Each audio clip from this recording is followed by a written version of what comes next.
Sabu had just died, and here's this new footage that we haven't seen from Sabu before. And let's hope they put out their whole interview of him.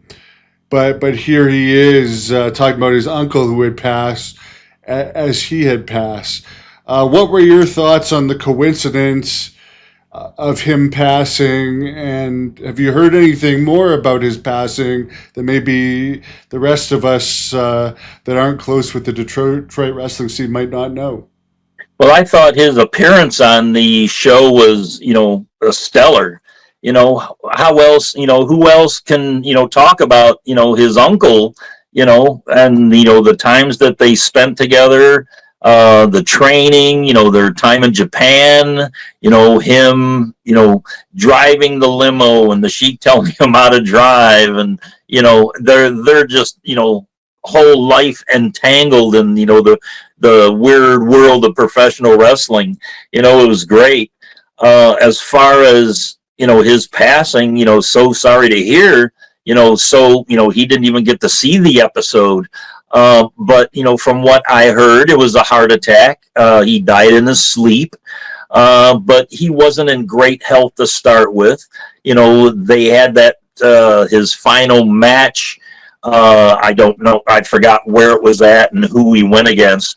But, he shouldn't have been in the ring, and there was, talk about them drugging him up and things like that because he couldn't walk. And they claimed he couldn't walk that morning, and then they're claiming he only took some over-the-counter thing. But I mean, I've been injured enough in the back where I can't walk, and I don't know if any over-the-counter meds is going to get me to perform. And I'm not holding that against Sabu. I mean, God bless him for upholding his booking. But sorry to interrupt, but I don't believe that was just an over-the-counter med if he really couldn't walk that morning. Yeah, it's a shame. And I'm sure, he needed the money. He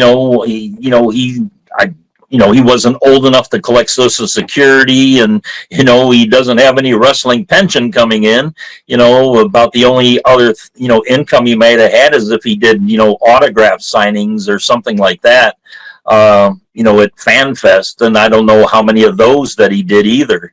And going back to the episode with, him, Rob Van Dam, myself, it was, okay to see the grandkids in there. My only issue with that is they were so young when the Sheik was at his, height and, wrestling career that, they didn't see him in his prime or anything like that. They saw him as an old guy who was, body was just like dilapidated, and, he was, just a homebody at that time, and then again, if, you can tell me what you thought. They had the Butcher on for, maybe a small segment or so, and then Dory Funk Jr. was on there, and it's like, I don't think he lent a hill of beans to that episode, so if they could have eliminated the Butcher and Dory Funk Jr., I know their names and people want to see them on TV, but I don't think they, lent anything to the Sheik story at all. Considering the time restraints, no. And just for Sabu's death, I mean, I'm sorry that he passed away, but do you think that, like, in the grand scheme of things, it's almost fitting that he dies after his last big match, right before the Sheik episode? Because let's face the facts here, he was in daily pain. He's not going to go work at a grocery store. There's no, like, I don't know how he would have survived. I mean, I know at one point he was living in a hotel. And I'm not saying this to be mean. I'm just saying, like, I don't know what kind of quality of life he would have had. I think, what was he, 61? If he had gone on another bunch of decades just doing autograph appearances or having to take a lot of medication to put himself through matches, which let's face it, I felt I didn't want to see the full match because I feel bad looking at the highlights. Yeah, I haven't seen it. I saw, a couple clips here and there.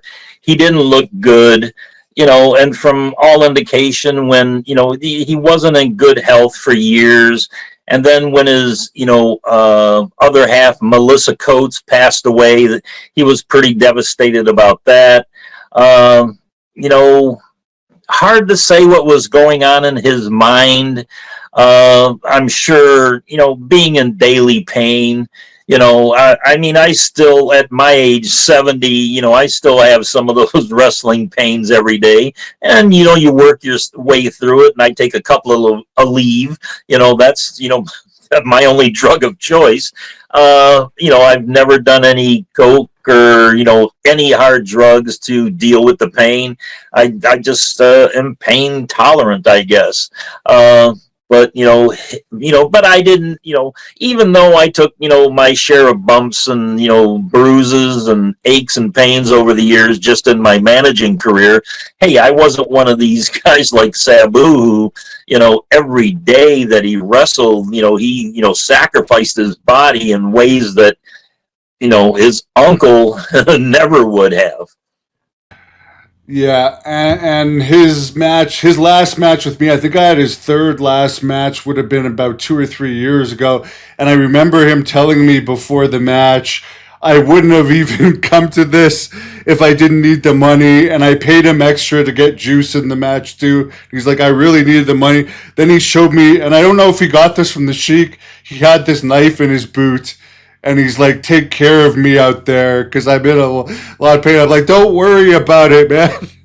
Like, I wasn't planning on it because the way I looked at him was alleged. Well, Yeah. one thing I remember about Sabu is that I saw him a few times when he was a young kid, that his parents brought him to the Cobo Arena and he'd be in the back dressing room. I didn't know who he was. I just knew that he was a relative of the Sheik.